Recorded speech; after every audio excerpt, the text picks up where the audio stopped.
Hello and welcome to Weekly MTG and the second week of Aetherdrift previews.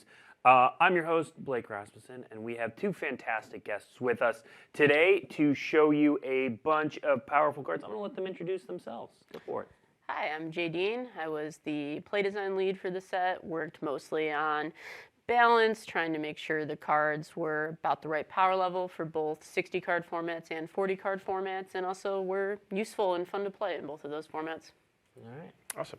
I'm Zakeel. I'm a product designer here at Tabletop Magic, and I helped a bunch with the collectability planning for the set. And I'm super excited to share some cool cards with everyone today. Yeah, cool cards. Like, chat, what is up? You guys kind of guessed what we're showing. Like, yes, show more dinosaurs, please. Let's see the Rakdos Scarehawk. We're not doing that one. But new Lotus and Gonti, please. We're doing those. We're doing those cards. Good guesses. Yeah, it's kind of like someone saw a run of show. Let's hope that's not the case, and you're just guessing off of maybe Mark's clues for the set. But we're going to show a bunch of cool stuff, and we might as well kick things off with that Gonti that everyone is looking for. So let's meet Gonti, Night Minister, a legendary creature, Aetherborn rogue. Whenever a player casts a spell they don't own, that player creates a treasure token. Cool.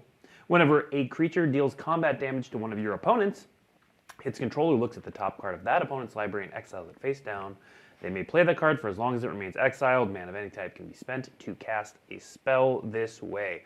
A lot going on here, Jadine. First of all, correct me, Gonti's, I'm not a lore guy. Gonti's an Aetherborn. I thought they didn't have long lights. Gonti's been here for freaking ever. What's going on there? Yeah, also not a lore expert by any stretch, but my understanding is you're right, Aetherborn, short lifespan. However, Gonti acquired or built, I'm not sure on the details, something they call their Aether Heart, lets them live longer than the normal lifespan. Someone in chat's going to definitely let us know exactly what's going on here. But tell us about the design of this card. There's a lot of cool stuff going on here. Right, so Gonti's first foray into Magic, I believe with epithet Lord of Luxury, if memory serves, was a card that I and many others played a ton of in Standard. You couldn't really go to a Standard tournament without seeing that card for a while. This time around, this card is certainly cool and functional in 60 card. Pretty straightforward boost to your creatures, let them attack, kind of a Saboteur draw a card style ability, but from your opponent's style deck. In multiplayer play, however, Commander or however else you're playing, this card kind of transforms and is like a real, just kind of flips the script of the game. You have people playing all sorts of cards they didn't put in their library from each other, and just kind of leads to a really cool and different play experience. Yeah, I love that this is kind of one card in 1v1 in Standard or something like that. And then, yeah, it's a very different card when you add multiple players to it. Absolutely. But very cool. All right, now, speaking of very cool, Gonti, of course, gets a number of treatments here. So we've got that Borderless, Richard Kane Ferguson never misses. And then the first place foil cards. So, Zakeel, tell us a little bit about these treatments. Yeah, so the first place foil cards are a unique print treatment for Aetherdrift. The cards are available in box toppers, both in play boosters and collector booster displays. You get one first place foil pack for each of those displays, as well as the finish line bundle. So all of these cards have a really awesome gold treatment that is only unique to that collection of cards. And within that, there's I think over 100 cards from the set, as well as special guests, and a cycle of basic lands that I believe are also exclusive to that treatment, which is very cool. And we showed some of those off. And again, the yellow digital treatment doesn't quite do it. It's hard to capture on. Yeah, it is. We do have a video. This is what we showed off last week, but you get a better sense of the gold treatment. We've got another one of these videos we'll show off later when we get to the special guests. But yeah, Zakeel, where did the idea for this gold foiling come from? Yeah, absolutely. So, as we're doing product design for many of our sets, we're trying to take inspiration from kind of all derivative things in this subgenre. Of course, racing, right? Yeah. First place gold, second place silver, bronze. We didn't think people really wanted bronze, like opening a third place trophy, not as cool. Yeah.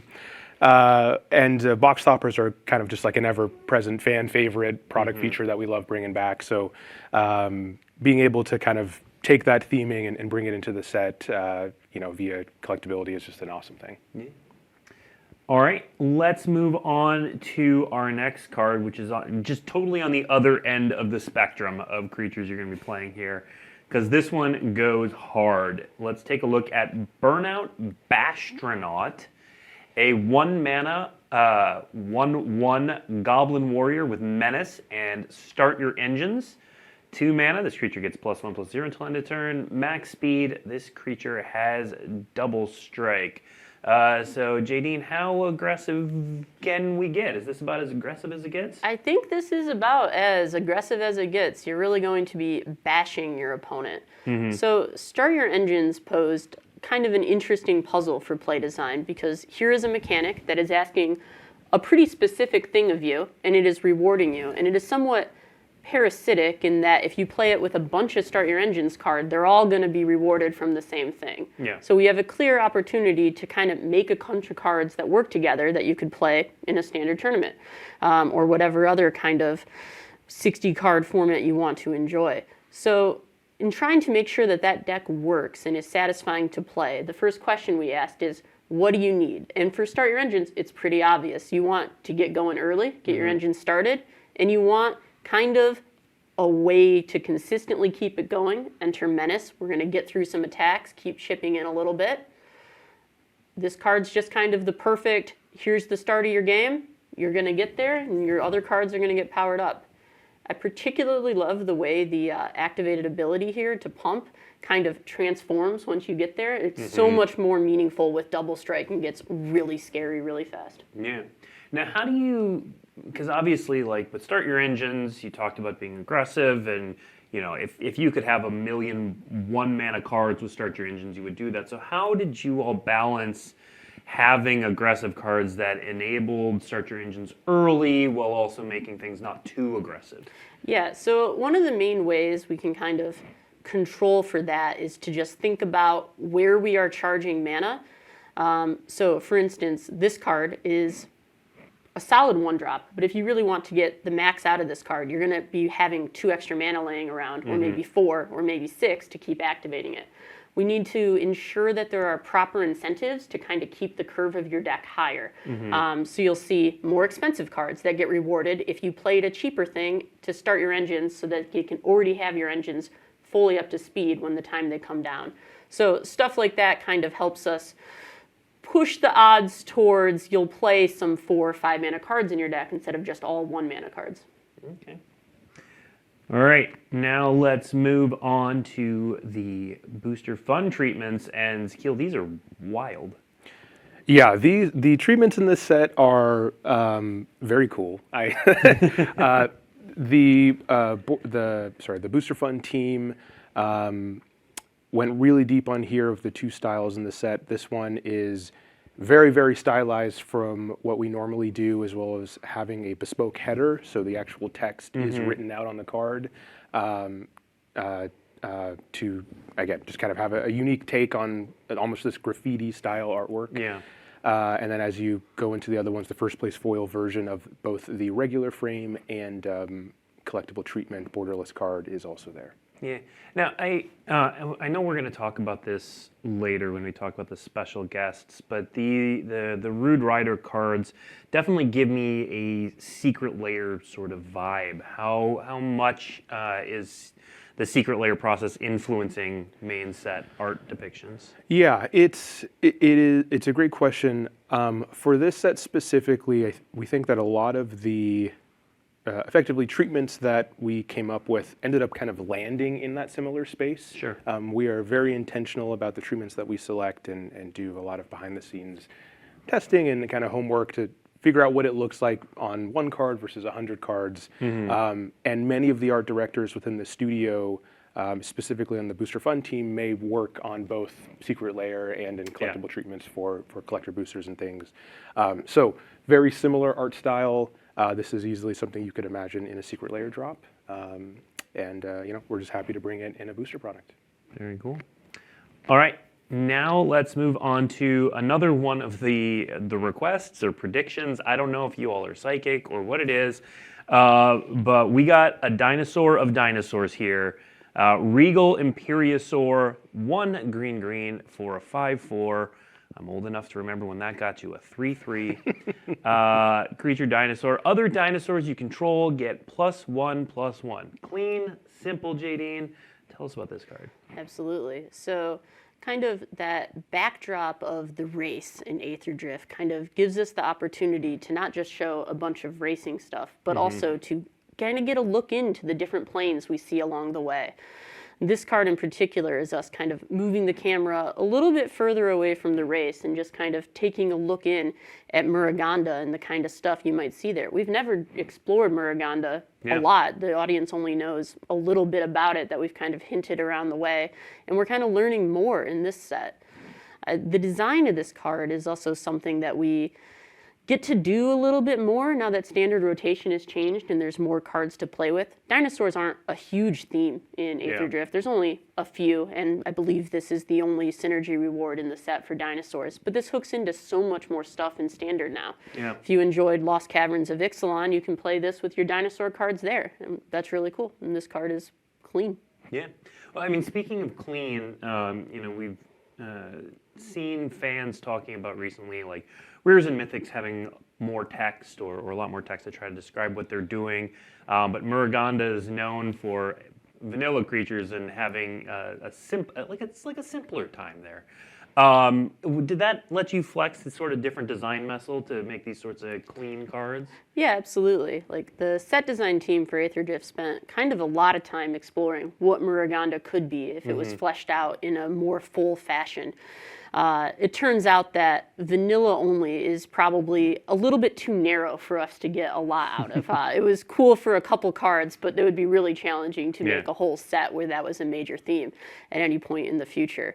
So they kind of explored more of this angle of lots of power and stats, bigger stuff, kind of still on the simple side, and just a lot of cool, big stuff. Yeah, we saw Loading Ready Run revealed 3 just vanilla legends that were kind of all just stats, which was really cool. All right, here we've got the booster fun for Regal Imperiosaur. The extended frame treatment, Zakeel, we see this all the time, but tell us a little bit about these. Yeah, so extended art treatments are, we typically commission most of the rares and mythics in the set with this treatment and kind of just different aspect ratio frame or different aspect ratio artwork. People love extended. It's very cool. It's ever present within Magic these days, and it's just an awesome version that you can crack in packs and have a good time. All right, so our next card is what I was referring to when I posted on social media before that Jadine said was the, just offhand, she's like, oh, this card's dangerous. Most dangerous card in the set. And again, chat, you were on this. It is a new Lotus. So let's take a look at Radiant Lotus and talk about why this is so dangerous. So it's 6 mana. Let's start there. That's a lot of mana. Right. It is 6 mana, is an artifact. 6 mana artifacts have been pretty strong before. Sacrifice 1 or more artifacts. Choose a color. Target player adds 3 mana of the chosen color for each artifact sacrificed this way. I'm starting to get a sense of why you see this as dangerous, but tell us about this card. This card adds a lot of mana. It asks a lot of you. You have to kind of clutter your battlefield with some artifacts you don't care about, maybe acquire some treasure tokens you're interested in upgrading to super treasure. But so you have to do some work. But whoa, once you have like 3 or 4 artifacts laying around and play this card, you're going to have a really powerful turn. And there's all sorts of ways to get even more powerful stuff out of this. You can imagine ways to bring back the artifacts you sacrifice. So there's all kinds of stuff you can do if you figure it out. I love cards like this, just kind of inspiring a lot of cool deck building. There's all sorts of paths you can take this on. All this is doing is giving you resources and mana. No end to the amount of end games or things you could do with this. It's not really telling you anything specific to do after this. to engage in a little bit of play design geekery here. My favorite part of this card is the tap symbol here. You can think of kind of historical analogs like Croc Clan Ironworks. Ironworks was the first place my mind went. Yeah. So when an effect like this kind of persists and it just kind of becomes about chaining, like I'm going to sacrifice my 1-mana artifact, use that mana to play another 1-mana artifact and keep going through my deck. Yeah. That style of combo play takes a very long time and isn't the most fun experience. Yeah. So the tap symbol here really lets us push a card like this to one big play on your turn, which is a much more fun experience. And don't get me wrong, if you really want to engage that way, you can find ways to untap this and keep going. But it is a little more challenging, and the incentives are a little more skewed towards trying to get one big burst and make that meaningful. Yeah, I mean, I get my one reference to Canadian Highlander every show, and this is at the Loading Ready Run just hosted the 2024 Canadian Highlander Championship. It's on YouTube on the Loading Ready Run Magic channel if you want to check it out. But yeah, one of the decks was a Paradox Academy deck that just dumps a bunch of artifacts on the table, and this might be a card that goes in that deck and gives you 20 plus mana in a turn. So yeah, it'll be cool to see what people can do with it. And it's such a cool card. It's a Lotus that we rolled out the Booster Fun red carpet treatment here, Zakeel. So tell us what we're looking at here. Yeah, absolutely. So we have the extended art, the Japan Showcase program, as well as the first place foil. The Japan Showcase cards debuted in DSK, I believe, and are 10 cards from the set in which the team gets together about halfway through development and says these are either the most exciting cards or cards that we know people are really going to want to play in Commander. They range from mythics to things like the Common Land or Elf and Foundations. And we have two treatments, two versions of that same card with unique art in a traditional foil Japan Showcase frame, as well as the special fractured foil available in both English and Japanese. Anytime we get to make a Lotus in Magic, kind of like the whole building gets excited. So like everyone, like, you know, there's a rumor that some set is adding a Lotus, and people are like peeking over their cubicles, like what you know, what's this new one? So of course we made one. We have to really make sure it's awesome and cool. It's a very powerful card, and there's a bunch of beautiful treatments that you can add to your decks. Yeah, and so so the Japan Showcase, we didn't get to talk about it on last week's show. You know, the fractured foil, if you haven't seen them before, they are gorgeous. One of the best treatments that we do. Where can people expect to find these? These are exclusive to collector boosters. Okay. And the cards themselves are in English and in Japanese. Okay. All right.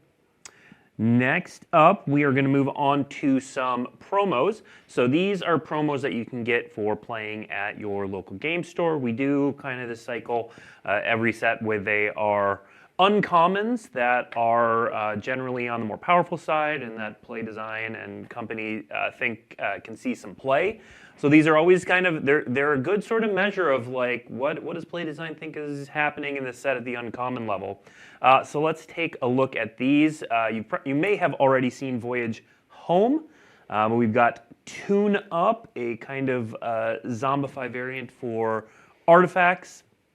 Gastral Rider, an aggressive Start Your Engines card, and Sky Serpent Seeker, which has Exhaust. Voyage Home, it's my second favorite card in the set after the Muldrifter variant.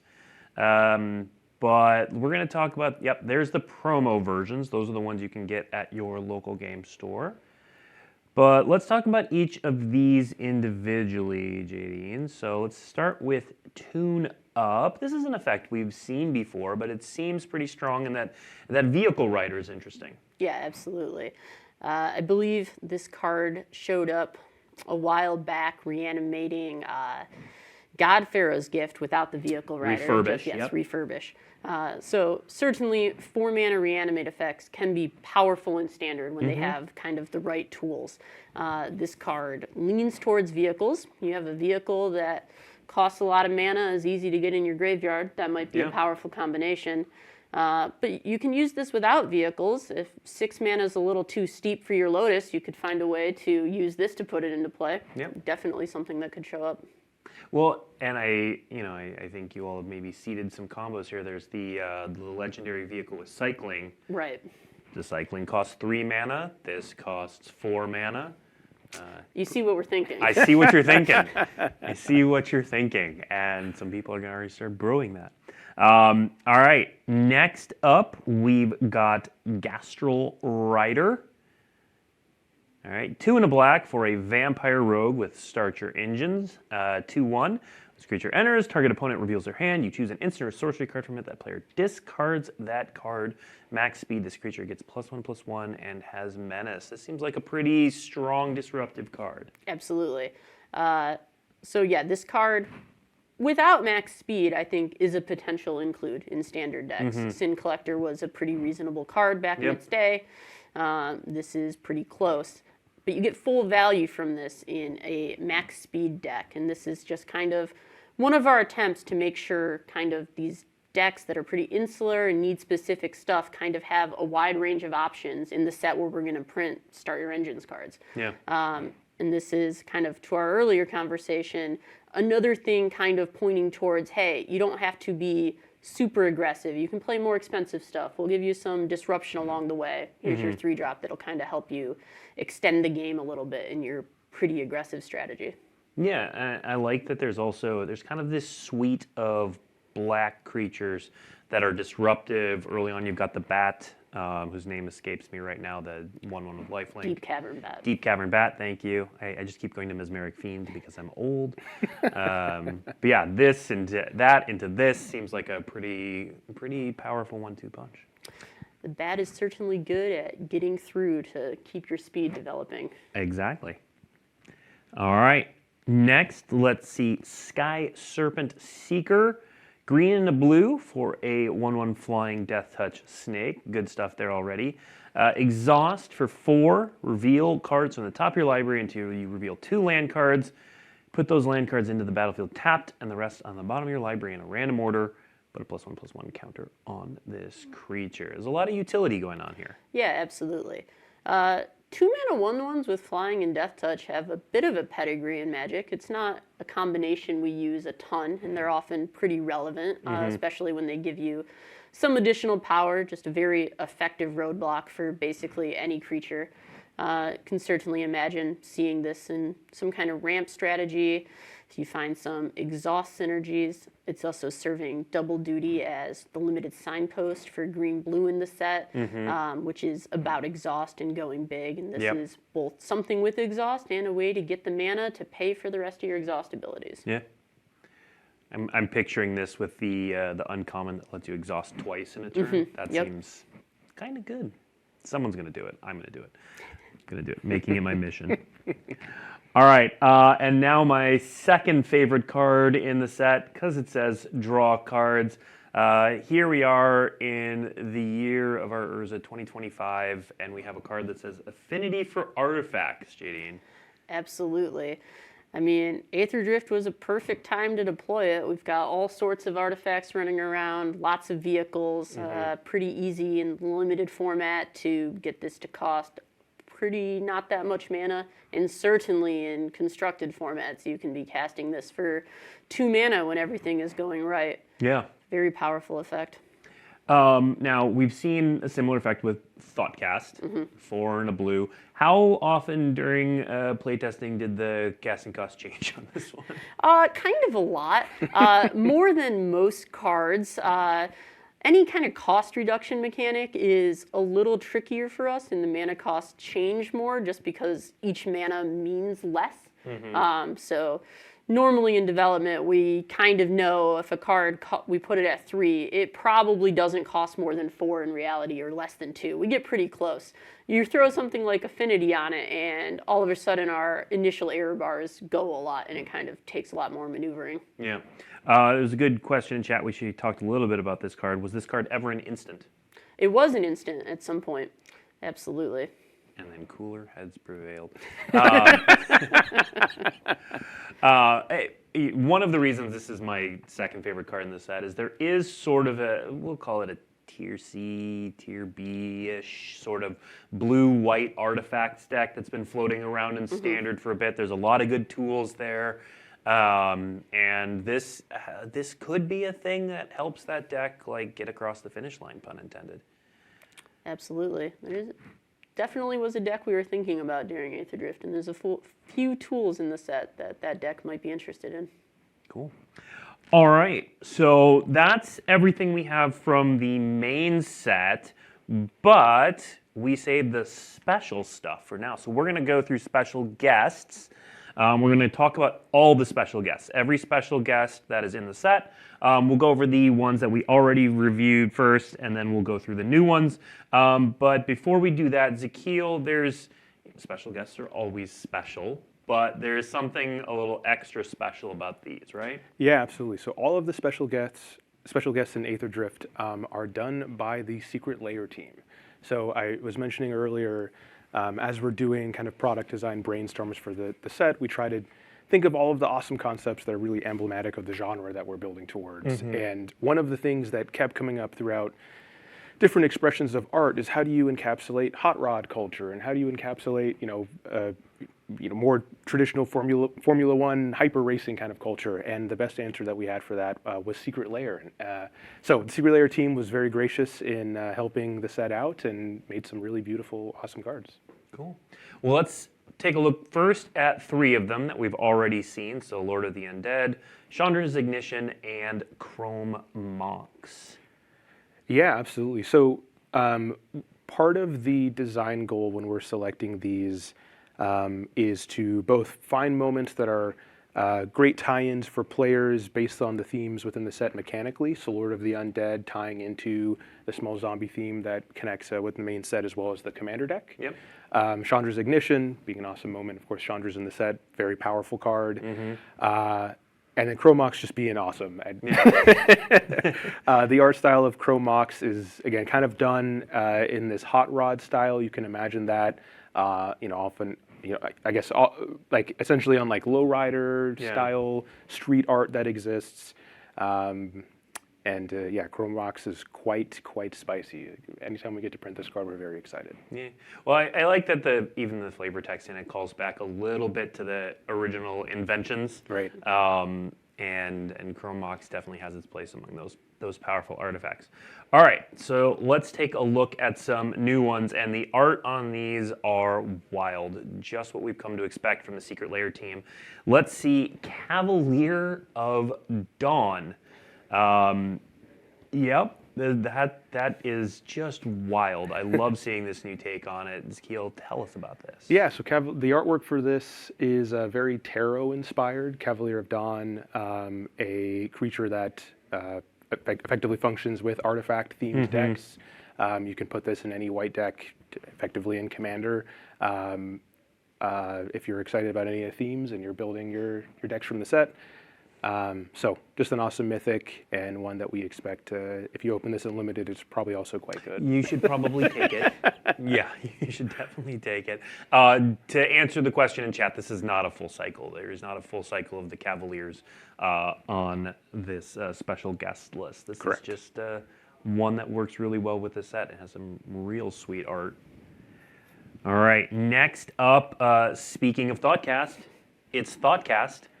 The original Affinity for Artifacts draw cards. Love this art too. This reminds me, Zakeel, a lot of some of the treatments we've done for like the 1-mana cantrips and that sort of vibe. Yep. Any blue draw card is just a very good card, turns out. So again, trying to find cool cards that we think will complement deck building, or to some extent even just be fun to cast in limited. Thoughtcast. I'm not sure, maybe question for Jadine. I'm not sure if this card is better than the blue-white version, if you happen to evaluate both of them in limited. I think you probably play both, but... Yeah, you would play both. I think in limited specifically, the blue-white card is likely stronger, mostly because it has more impact, but you'll play Thoughtcast in some of your blue-black decks, etc. It's very cool that I could have a deck with both. Yeah. So, very, very awesome. All right. Sticking with the artifacts theme, we've got Whir of Invention. What's going on here with this art, Zakeel? Yeah, so this is a very eclectic art style that we're excited to bring. A very impressionist artist that we work with. Overall, can't say too much. There may be some other cards in the pipeline, but again, very, very fun, powerful card that interacts with your artifact themes, and very, very unique art style. Yeah. Someone's going to have this and Thoughtcast in their deck at the same time somewhere, and I'm going to be incredibly jealous of them. Another Canadian Highlander All-Star. Sorry. All right, next up, we're going to shift the art style a little bit to Bone Miser. And Zakeel, you were telling me some people might recognize the artist's name. Yeah, this artist is a very popular cartoonist, and one of the benefits of Secret Lair and to an equivalent extent special guests, we often get to work with artists that have art styles that are a lot different from house magic art. Yep. So this Bone Miser, in the theme of mechanical design space, of course, is another zombie that interacts with all the zombie decks complementing the set, but is another kind of card that we just want to reprint because we know it makes people excited and happy, and we've done it in probably one of the wackiest and wildest ways in a while. So very cool. Yeah, I love that art. It's definitely a vibe. I also love, you mentioned it's a zombie, but also there's cycling in this set. Yep. So if you have this in play, like you've actually got some cyclers that can trigger this in intentional ways, which is pretty cool as well. The flavor text, chat's pointing out the flavor. The flavor text is great too. I scream, you scream, we all scream forever. I was looking at this card and my wife was nearby, I forget why, and she actually popped her head up and was like, "Why are you laughing?" But yeah, this one just whole package, all around great. Next up, really simple, clean card. Happy to see it return. And again, the art now on this Galvanic Blast Zakeel, you told me was something special. Yeah, so this is the same artist. So this art is a diorama. It's actually not a painting. So I believe the Ray Blast that you're seeing there is actually cotton balls. Okay. But this artist did a Secret Lair drop a couple months back that was the diorama style cards. Yep. They came back to do one more card for the set. And of course, again, very artifact theming, metalcraft, affinity, trying to find cards that we know people will be excited to play in a variety of different formats. Again, being able to use Secret Lair and tap into a lot of these fun artists really creates something special. Yeah. Well, and I love too that it's the shark person like we've seen in the race, and so it's still got that vibe, but the art style is really cool. All right. Next up, we've got a rather big boy here in Pathbreaker Ibex, again, with a very cool art style. Yeah, so Pathbreaker Ibex is a street art style. So again, if we think back to hot rod culture and a lot of the kind of expressionist art styles that you'll see just throughout the United States, etc., you'll see kind of this theming in a lot of different car rallies and car shows. So bringing that here on a fun, popular commander card. If anyone has ever played against this, it ends the game very quickly. Yes. And is a great home for a pretty exciting goat. A goat, yeah, a goat. All right, so we are about to show our final card. Before we do that, we do have time for Q&A. So if you have any questions about the set that Jadine or Zakeel are able to answer, or maybe not. If we don't know the answer, we'll just say we don't know. But go ahead and put them in chat. It helps me if you tag @Magic. I'm able to see them a little bit better, and we will get to the questions that we can and are able to answer. All right, and so for our last one, someone is asking where all the vehicles are. Here's the last card. It's going to be a vehicle. Wild art style. So first of all, Zakeel, we've got a note about the art credit down there. Yeah, so this was a mistake that we made that ended up going to print, unfortunately, which was a incorrect artist credit. The artist credit that is printed on the card is Kokodo Studio. The corrected artist credit and the actual illustrator of this card is Amiri Sakabashira. Amiri Sakabashira works with Kokodo Studio, so Okay. at some point in the process, there was a mistake there. But it's very important for us to get this right, and we appreciate the artist's work on this card. Yep. So it'll be it'll have the correct artist credit digitally. Yes. Obviously, we can't do it in print. But in the meantime, this is a pretty wild-looking Skysovereign here. Yeah, so this artist is very, very awesome. I know the chat asked, what about vehicles? Well, here's one very exciting vehicle that we think will be fun to play in decks. Vehicles kind of sit at this intersection of really, I think, getting an overhaul with this set in a lot of ways. And the top vehicles, I think, are ones that are really going to complement the new cards that are coming out. So if you're playing in Commander, or you're just playing a fun kind of kitchen table deck. This card is very expressionist. I think that overall, this card is very, very expressionist. I think that the art style really complements both the vehicle and feels unique and at home to what we see in Japanese racing culture in a lot of ways. This art style is present in many of those communities. So brought that to life here with the credit of Amiri Sakabashira, and very, very excited. Very cool. And also, if you open this in a drag, just take it. Just don't. There's no question.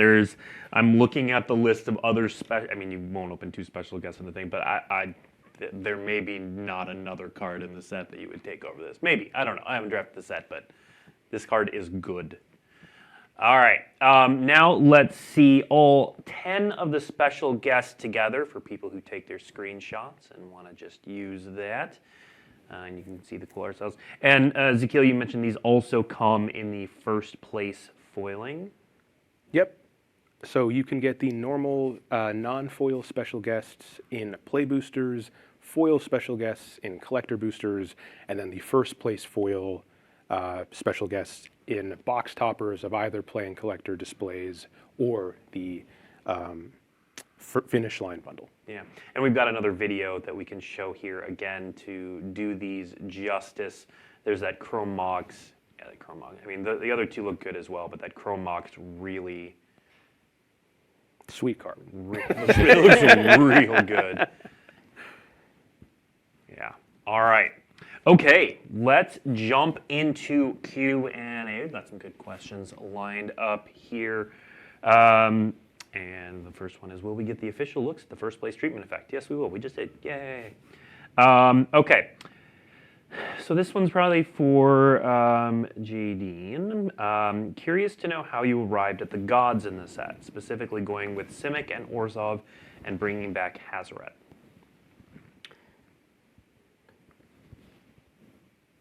So that was a set design decision before I got into it. I think this was one of our attempts to kind of showcase different aspects of the planes. Not necessarily trying to do a full god cycle here, but just kind of get a slice of life, let's say, from each of the planes we're traveling by. So we didn't feel like it had to be a whole cycle this time around, but just wanted to show, hey, these cool things, still around, still awesome, still important to the plane. Which of the 3 gods is your favorite? Hazoret. Okay. Hazoret has some things going on for it. It has start your engines, which leads us into our next question. So this is a rules question, but I think you should know the answer to this. Can you go to 2 speed in the same turn you first start your engines? So if you start your engines and then deal damage, can you go to 2 in that same turn? Whew, don't quote me. It's been a while. I believe the answer is yes. Okay. If you want to know the full 100% answer, there is a mechanics article on dailymtg.com. You can just look up Aetherdrift mechanics, Google that, and it'll show up, or you can head to dailymtg.com and dig it up. But there will be the official 100% answer Again, Jadine, I mean, you played with this playtest of the set how long ago? I believe it was a year ago. It was the beginning of last year / the end of the year before that. Okay. So it's been a bit. Yeah, just to give a look into the design timelines. All right. Can we expect to get affinity for artifacts in any additional sets, or are these 2 cards just an exception? So it is interesting because affinity, it's not a main mechanic of the set, but it's here on 2 cards. How did you all think about affinity for artifacts? I mean, certainly the answer is maybe. We've generally lowered our bar in sets for including kind of one-of mechanics when they make sense on a particular card, and kind of see the gain of writing affinity for artifacts instead of this costs 1 less for each artifact you control. Just like, we have a word for this, we're going to use the word for this more often. Kind of help you chunk the cards together, search them up. We're not going out of our way to do that, but when designs kind of arrive there, and they often do, we'll just go ahead and call it what it is more often. Yeah. I'm getting a lot of questions about Garrick. I don't think we've said Garrick's in the set. I think, I don't know. You might be seeing shadows in some art. Maybe it means something, maybe it doesn't. What did we say last week? We said we recognized people recognized it and noted that was intentional. That was what we said.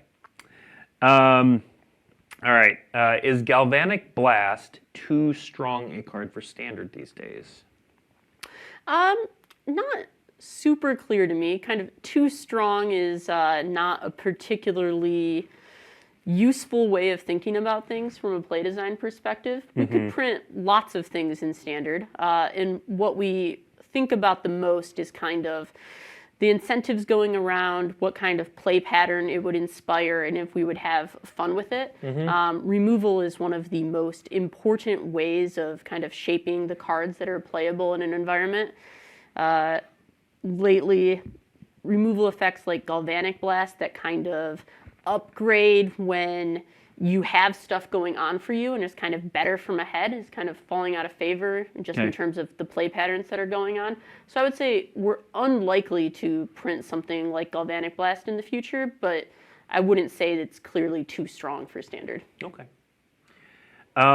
Is the cycle of vanilla creature, the legends that we mentioned earlier, that Loading Ready Run previewed, is there one for each color? So is it a 5-color cycle, or is it just black, red, and green? It is a 5-color cycle at Uncommon. Okay.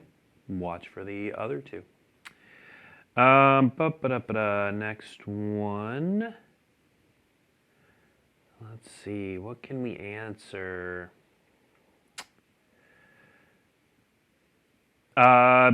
I can answer this. Can we expect to see more commons earlier in the preview season in the future? It makes limited valuation. Yeah, we've done that in the past, and we will do it again in the future. We changed things up a little bit for this preview season, but it seems like people prefer that, so we will definitely be going back to that in the future. Let's see. Just checking, will the special guests be at their last printed rarity for arena crafting purposes? I don't know of any changes to that. That is the way it has worked. But I don't know of any changes from the arena team on that. So, but that is a good pivot into a question I've seen as well. So are either of you involved in picking the cards for special guests? Yes. Okay. The question is, how much, if any, consideration is given to the format Timeless on Arena when picking those? So we do work with the Arena team pretty closely throughout development. The special guests themselves are a component that the Arena team reviews. We aren't necessarily looking to put specific cards into Timeless, but as we're going through the process, if there's a card that they're very excited about that happens to fit, it typically will kind of make the list, and we're always happy to oblige. Very cool. Yeah, I play a lot of Timeless. There's a lot of conversation around Chromox, and we'll see about some of these others. I think Thoughtcast could possibly make it in there. War of Invention certainly has a pedigree, so we'll see. Where is Garrick? Where is Garrick? Let's see. Zakeel, this might be a question for you. Why don't the extended art cards keep the flavor text anymore? Why don't the extended art cards keep the flavor text? That is a great question. I would have to look at the individual card, but I can't confirm. I would imagine it has to do with, I don't know, actually. Okay. I genuinely don't know. Okay, fair enough. We can find that question from one of the other teams. Yeah. Let's see. Let's see. She already answered. We got multiple questions on the affinity for artifacts. There is a question about the decision to choose the winner of the race. I'm not gonna read it out loud in case spoiler alert, but Jadine, I'll ask this sort of process question. So the story is out, people have read it. How much on the play design side do you interact with the story in tuning the cards? Not a ton. Kind of a lot of that work happens in set design, trying to come up with the cards that will represent important characters or story moments. Play design focuses mostly on the mechanics, and we're still working with the set lead who has all of the background knowledge about what's important for the story, and we kind of rely on that person to let us know when we're running into trouble or something isn't working as well for how the story goes anymore and keep us on the right path there. Okay. But it's not necessarily in the forefront of play design's mind most of the time. Okay. Chat corrected me. Thoughtcast is already on Arena. Okay, we got a similar question from two folks asking about the Gear Hulks. Of the Gear Hulks, which are your favorites? Remembering we have not seen the black-red one yet. You can say the black-red one, just don't say what it does or why. So here, we'll start with you, Zakeel. The green-white one. Okay. Because it is very powerful and exciting. Yeah. And it is awesome in standard. Yeah. And I'll leave it there. It's been talked about in Canadian Highlander. It is an awesome and powerful good one, yeah. Working on Magic has really reshaped what cards I like and dislike. Yeah. These days I have a particular fondness for cards that were either exceptionally easy or exceptionally hard for play design. Based on that criteria, I'll tell you the blue-white one, but I won't tell you which camp. Okay. Fair enough. I go back and forth between those and the black-blue, and I know the black-blue one got some shade when it was first revealed, but like I'm a long-time Vendilion Click player. My current Chromatic Cube draft on Arena has the curtain, the one that flips and does a similar thing. So I'm kind of a sucker for those sorts of effects. So I lean towards the black-blue one, but yeah, the white-green one it's sweet. They're all sweet. They're all sweet. Yeah. Let's see. Oh no, Canadian Highlander mentions at 3. The count is at 3. Everybody, you weren't paying attention. Do we have a general idea of when to expect previews for the Final Fantasy set? Hey, let's talk about what's coming up in the next few weeks of Weekly MTG. We might as well, because let's talk about February, because February is awesome, and there's so much happening. So next week on Weekly MTG, as we do with just about every set, it's pre-release week, so we're going to be cracking packs for Aetherdrift. So that's just me sitting here opening packs, talking about what's in each thing. That's going to be great. February 11th, I don't want to set everyone off running, but Gavin Verhey is going to be here to share the latest information on Commander. So if you remember, Gavin came on a few months ago, talked about changes to Commander and how that is viewed, and the Commander format panel has been doing a lot of great work, and so we are going to talk about Commander ahead of MagicCon Chicago.